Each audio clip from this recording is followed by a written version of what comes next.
Hello, welcome to the Yeti Den. Today we are going to be diving into my Switch collection of physical games, and I'm going to be looking at what I've purchased over the last year or so and trying to figure out what games I should cover and talk about in 2023. So a lot of these are retro titles.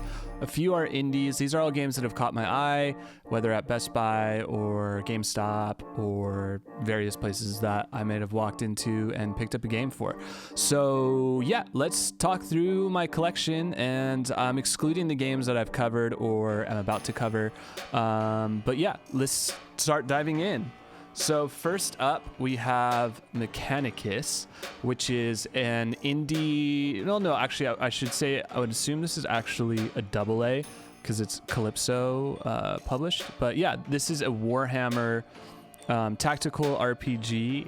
I think I got this maybe slightly before the last year. Maybe it's been like the last year and a half or so, but this is a game that I've wanted to play for a while, and I picked it up on Steam as well. So I might start it on Steam, because usually what I like to do is play a game on Steam first to get used to the gameplay loop, and then use the Switch to actually play through the campaign, because it's more comfortable to have the couch and the TV option, but it would be really nice to get a Steam Deck down the road to keep the same playthrough.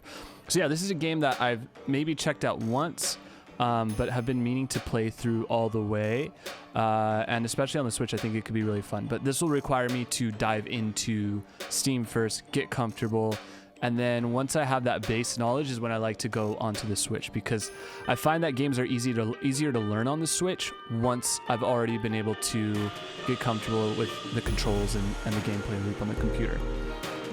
All right, so next we have Indivisible. So when I was collecting Indivisible, I was really into getting a collection started for the Switch. I really didn't know what I was going to get into and what I was going to play, but I had a feeling it would be turn-based RPGs.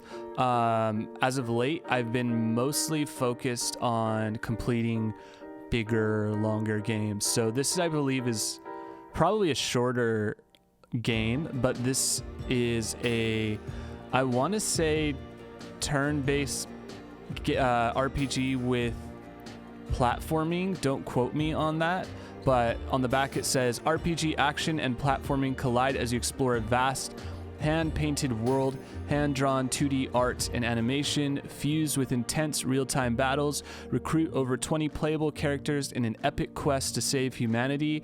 Music composed by Hiroki Kikuta, Secret of Mana, and Kudelka. I've never heard of the second game, but this is published by 505 Games, developed, it looks like, by Lab Zero. So yeah, this is a game that I'll play through. It's not super high on my list of games I need to play right now, but if you've played this and recommend it, I can definitely move it up the list.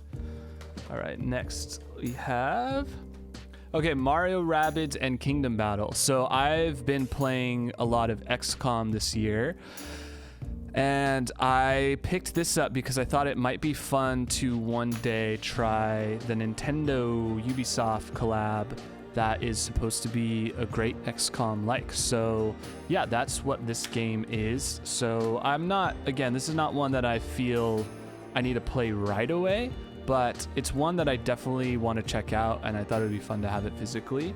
I always prefer to own stuff physically first if I can. So this is Planescape Torment Icewind Dale. I got this, and I have Baldur's Gate. I've started Baldur's Gate. That's one where I feel like I need to go back, though, and play it on Steam first. I've made it about anywhere between 10 to 20 hours, I think, on Baldur's Gate. And I'm really excited to try this. I want to play through all of these Dungeons and Dragons, I think. Wizards of the Coast, Planescape Torment, Icewind Dale. I want to play through all of these RPG series. They're on my list to cover: Baldur's Gate, Planescape, and I believe I have more in the collection.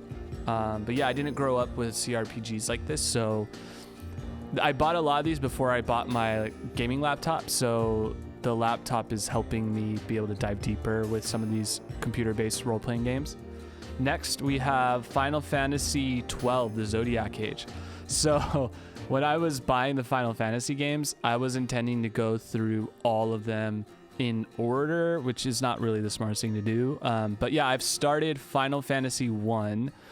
I finished it on the iPad and I really liked it. And then I started 2 and I read that a lot of people don't really recommend that one.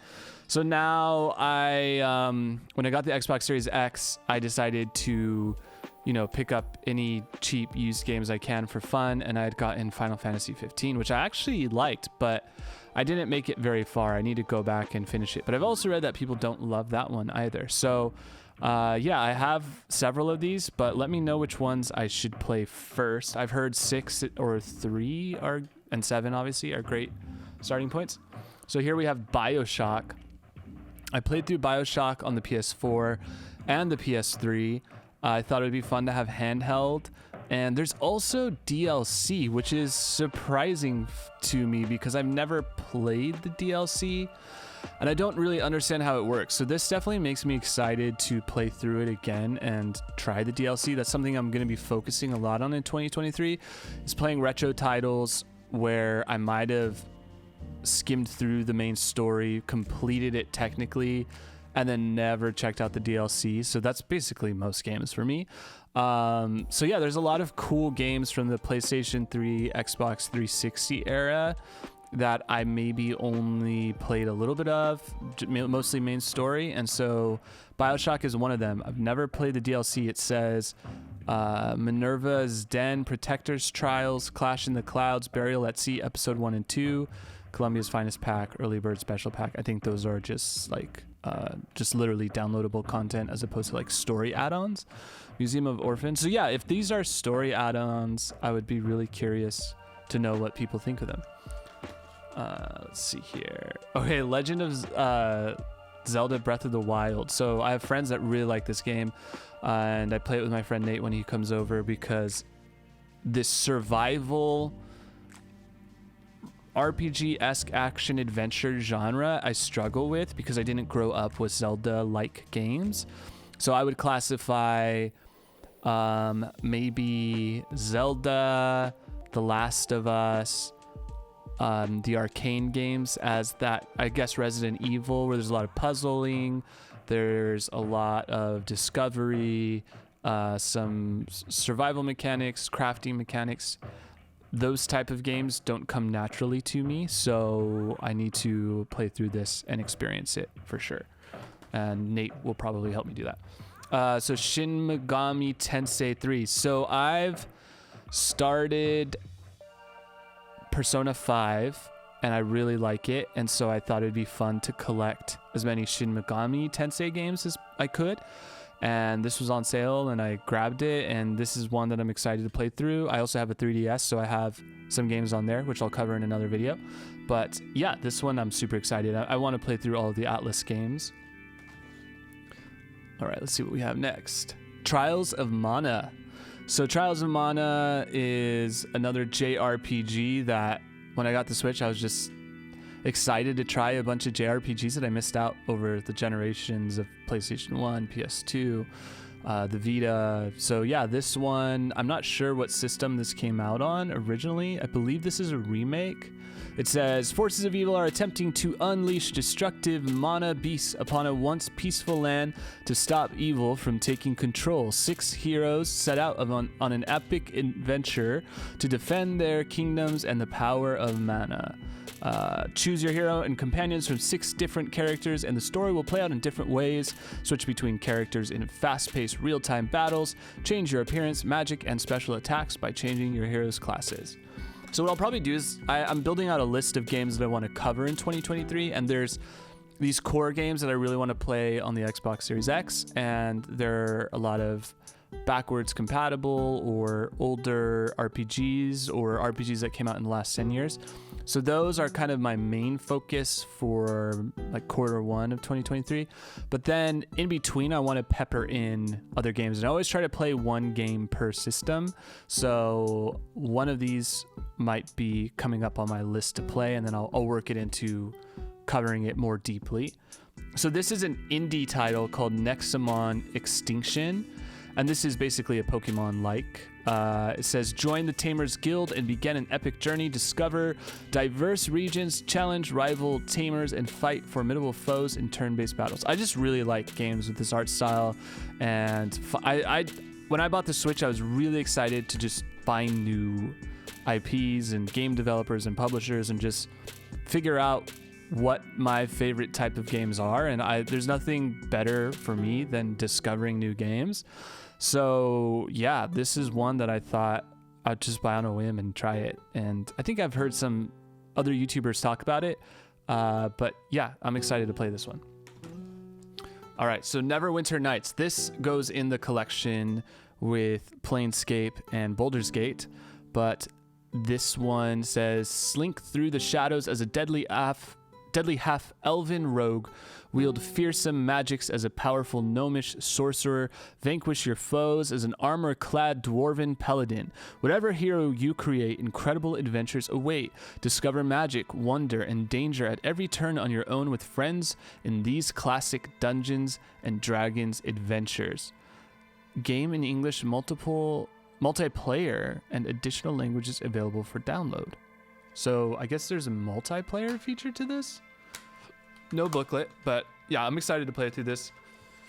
We'll definitely try and cover that this year. Collection of Mana. So I bought this because I had enjoyed Final Fantasy 1 on the iPad, and I thought this might be a good way to dive into it. So the legend of the Mana tree has been passed down through generations.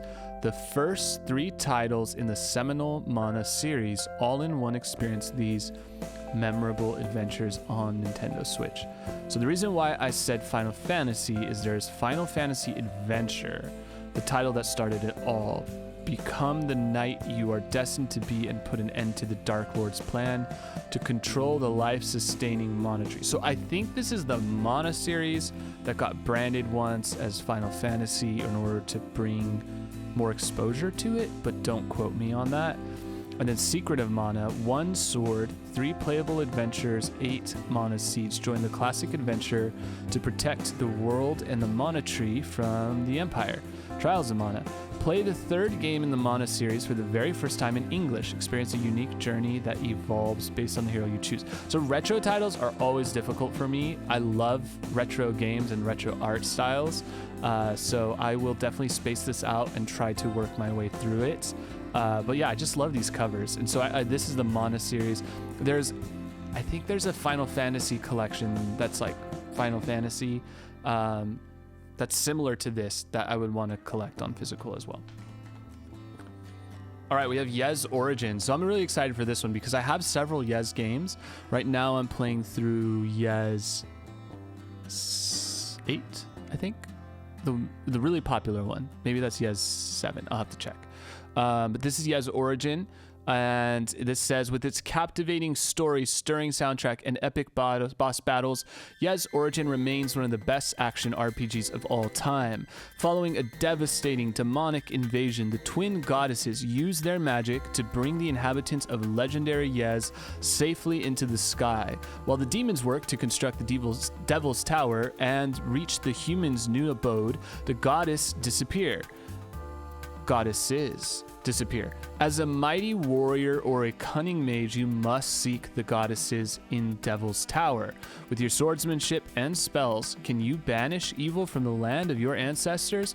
3 game modes: story, time attack, arena mode, several exciting environments, 3 playable characters, each with unique skill sets and powers, numerous artifacts and powerful relics to use, breathtaking art direction. So this is Falcom and limited run. No booklet, unfortunately, but a cool little inner sleeve. Yeah, I love JRPGs, especially like this just looks right up my alley. So I'm excited for this. Yeah. Bravely Default 2. So don't quote me, but I might have Bravely Default 1 for 3DS, or I might be getting it. I'm not sure if I have it. I'll have to check. Did they put Bravely Default out? I feel like I have 1. Maybe I don't. But this is 2. I saw this and I was like, oh, I'm going to totally like that. I'm really excited to play this. But let me know what you thought of it. Yeah, I've just been, as you can tell with the Switch, collecting a lot of JRPGs. Ion Fury. So this one looks really cool. This is Shelly Bombshell Harrison earned her codename as a bomb disposal expert for the Global Defense Force when transhumanist cult mastermind Dr. Jadis Heskull unleashes a cybernetic army on Neo DC. Shelly decides it's time to start chucking bombs rather than defusing them. Her journey will leave trails of blood and gore and huge multi-path levels filled with those famous colorful keycards and plenty of secrets and Easter eggs to discover behind every corner. So I don't know what these devs came from. I know they have a dev history, but it has a booklet, which is great. And maybe we'll go through this once I play this. But yeah, I got this because I love the Doom series. I played through the Doom series not too long ago, and I loved the retro games. So I felt like this was a callback to that, Duke Nukem, that kind of era of shooters. So I'm excited. This is an indie title that came out in the last 5 years, probably even more recent than that, 2020. Okay, so here's another Final Fantasy game, Final Fantasy X or 10-2, XX2. So yeah, two of the most celebrated RPGs of their generation now on Nintendo Switch.